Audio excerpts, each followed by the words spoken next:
Iran American ঘাঁটিতে হামলা, শুরু হচ্ছে নতুন যুদ্ধ। দর্শক বন্ধুরা, বিশ্ব রাজনীতিতে আবারও শুরু হয়েছে উত্তেজনার ঝড়। এইমাত্র একটি বড় খবর সামনে এসেছে। ইরান হামলা চালিয়েছে আমেরিকার সামরিক ঘাঁটিতে।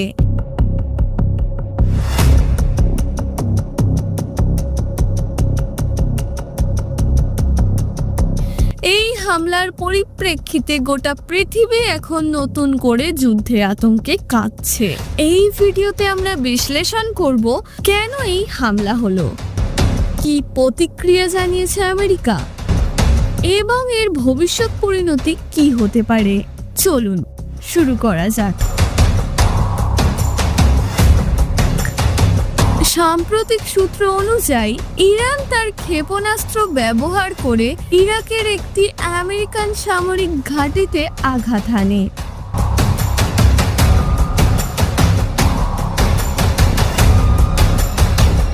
এই ঘাঁটি মূলত মার্কিন সেনা ও সামরিক সরঞ্জামের জন্য ব্যবহৃত হতো। হামলার সময় ঘাঁটির আশেপাশে ব্যাপক বিস্ফোরণ ঘটে এবং সেনারা নিরাপত্তার জন্য আশ্রয় খোঁজে।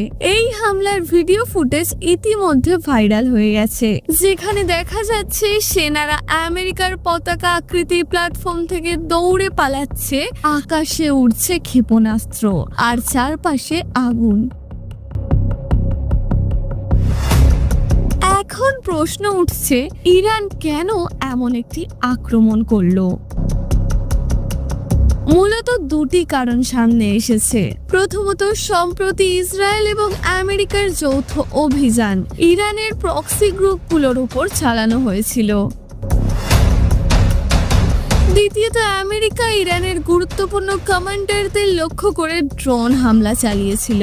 এরই পাল্টা জবাব দিতে ইরান সরাসরি আমেরিকার ঘাঁটিতে হামলা চালায়। এইটা শুধু প্রতিশোধ নয়, বরং ইরানের পক্ষ থেকে একটি কড়া বার্তা, আমরা আর চুপ থাকবো না। এই হামলার পরই হোয়াইট হাউস থেকে কড়া প্রতিক্রিয়া আসে। প্রাক্তন প্রেসিডেন্ট ডোনাল্ড ট্রাম্পের এক পুরনো ভিডিও আবার ভাইরাল হয়েছে, যেখানে তিনি বলেছিলেন আমেরিকার বিরুদ্ধে হামলা মানে আগুন নিয়ে খেলা। বর্তমান প্রেসিডেন্টও জানিয়েছেন এই হামলার জবাব অত্যন্ত কড়াভাবে দেওয়া হবে। পেন্টাগন এখন মধ্যপ্রাচ্যে আরও সেনা পাঠাচ্ছে এবং ড্রোন ও যুদ্ধ বিমান মোতায়েন করা হয়েছে। তাদের মতে এখন আর কূটনৈতিক ভাষায় নয়, সরাসরি পদক্ষেপ নেওয়ার সময় এসেছে। ইরান আমেরিকা সংঘর্ষের ফলে আন্তর্জাতিক মহলেও চাঞ্চল্য ছড়িয়েছে। জাতিসংঘ থেকে শুরু করে ইউরোপীয় ইউনিয়ন সবাই এই সংঘর্ষে উদ্বেগ প্রকাশ করেছে। চীন ও রাশিয়া বলেছে আমেরিকা যেন প্ররোচনায় না পড়ে, বড় যুদ্ধের দিকে না যায়। অন্যদিকে ইসরায়েল বলেছে ইরান যদি এভাবে আগ্রাসন চালাতে থাকে তাহলে তারা চুপ থাকবে না। মধ্যপ্রাচ্যের অনেক দেশ উদ্বিগ্ন, কারণ এই যুদ্ধ যদি ছড়িয়ে পড়ে তাহলে পুরো অঞ্চল জ্বলন্ত আগ্নেয়গিরিতে পরিণত হবে। যে কোনো যুদ্ধ পরিস্থিতি প্রথমে প্রভাব ফেলে অর্থনীতিতে। ইতিমধ্যেই আন্তর্জাতিক বাজারে তেলের দাম লাফিয়ে বেড়েছে, কারণ ইরান ও মধ্যপ্রাচ্য হচ্ছে বিশ্বের অন্যতম তেল উৎপাদক অঞ্চল। যুদ্ধ শুরু হলে তেল সরবরাহ ব্যাহত হবে এবং এর প্রভাব পড়বে ভারত সহ অনেক দেশের অর্থনীতিতে।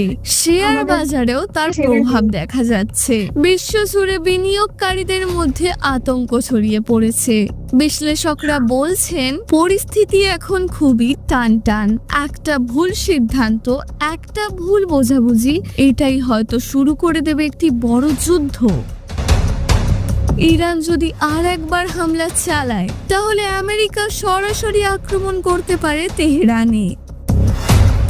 অন্যদিকে যদি আমেরিকা আক্রমণ করে তাহলে ইরান তার প্রক্সি গোষ্ঠী দিয়ে ইসরায়েল, সৌদি আরব ও ইউরোপের বিভিন্ন অংশে হামলা চালাতে পারে। এই পরিস্থিতি আমাদের মনে করিয়ে দেয় 2003 সালের ইরাক যুদ্ধ বা তার আগের গালফ ওয়ারের সময়কাল। বন্ধুরা, এই ভিডিওর শেষে আমরা শুধু একটা কথাই বলতে চাই, যুদ্ধ কোনো সমস্যার সমাধান নয়। যেখানে যুদ্ধ সেখানে মৃত্যু, ধ্বংস আর কান্না।